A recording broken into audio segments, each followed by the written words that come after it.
எனக்கு அன்பான கர்த்தருடைய பிள்ளைகளே, இலங்கை தேசத்து மக்களுக்கான ஜெப குறிப்பு தான் இது. இதை நீங்க மற்றவங்களுக்கு ஷேர் பண்ணி விடுங்க. இந்தியா தேசம், இலங்கை தேசம்னு வேறு பிரிக்காதீங்க. உலகத்துல எந்த இடத்துல ஒரு ஆபத்து நடந்தாலும் உண்மையுள்ள தேவனுடைய பிள்ளைகள் அவர்களுக்காக ஜெபிக்கணும்.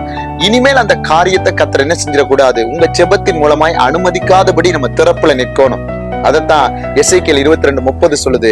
தேசத்துல பாருங்க, ஒரு சுவரை அடைக்கத்தக்கதானா அந்த இடத்துல திறப்புல நிற்கிறதுக்கு ஒருத்தனை தேடுறோம், ஒருத்தனையும் காணல. அப்படின்னா இன்னைக்கு இந்த நவம்பர் டிசம்பர், அதான் மத்தேயு 24:20 அழகா சொல்லுது, இந்த சம்பவங்கள் மாறி காலத்துல நடக்காதபடி வேண்டிக் கொள்ளுங்க. அதே போல 24:37 சொல்லுது, நோவாவின் காலத்துல எப்படி நடந்துச்சோ மனுஷகுமாரன் வர்ற நாட்கள்ல என்ன செய்யுமா, நடக்குமா.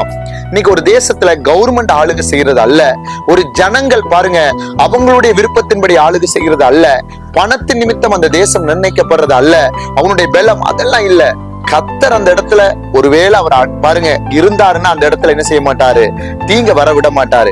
கர்த்தருடைய நாமம் துக்கப்படுத்தும் பொழுது, தேவ ஜனங்கள் கர்த்தருடைய வார்த்தைக்கு கீழ்ப்படியாம போகும் பொழுது, அக்கிரமங்கள் பெருகும் பொழுது, பாவங்கள் பெருகும் பொழுது, கர்த்தர் சில இயற்கை சீற்றங்களை தேசத்துக்குள்ள அனுமதிப்பாரு.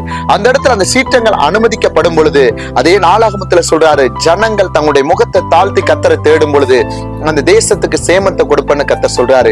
இன்னைக்கு இலங்கை தேசத்துல பாருங்க இயற்கை சீற்றத்தினால இன்னைக்கு இந்த இது பார்க்கும் பொழுதே நீங்க மேல பார்க்கலாம், போட்டோக்கள்ல தண்ணி எவ்வளவு பாருங்க சூழ்ந்திருக்கு.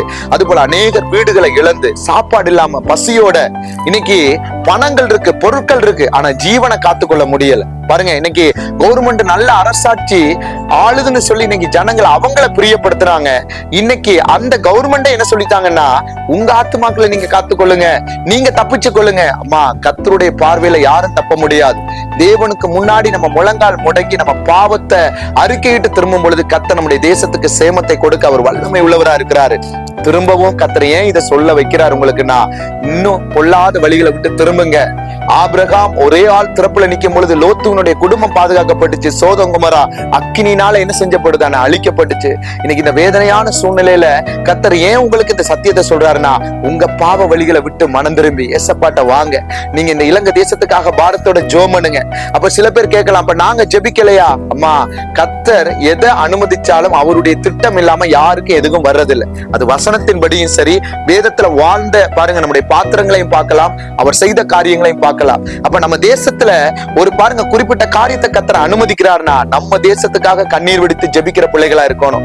இன்னைக்கு ஜெபிக்கிற பிள்ளைகள் இருந்தா கர்த்தர் உங்க அனுமதி இல்லாம ஒரு தேசத்துக்கு ஒரு காரியத்தை அவர் அனுமதிக்க மாட்டாரு. அது எந்த தேசமா இருக்கட்டும். இன்னைக்கு இலங்கை தேசத்துக்காக நீங்க திறப்புல நிற்கிற பிள்ளைகளா இருக்கணும். இந்தியா தேசத்துல இருக்கிற பிள்ளைகள் பக்கத்து தேசங்களுக்காக நீங்க பாரத்தோட ஜெபிக்கிற பிள்ளைகளா இருக்கணும். நம்முடைய வீடு, நம்முடைய குடும்பம், நம்முடைய ஊழியம்,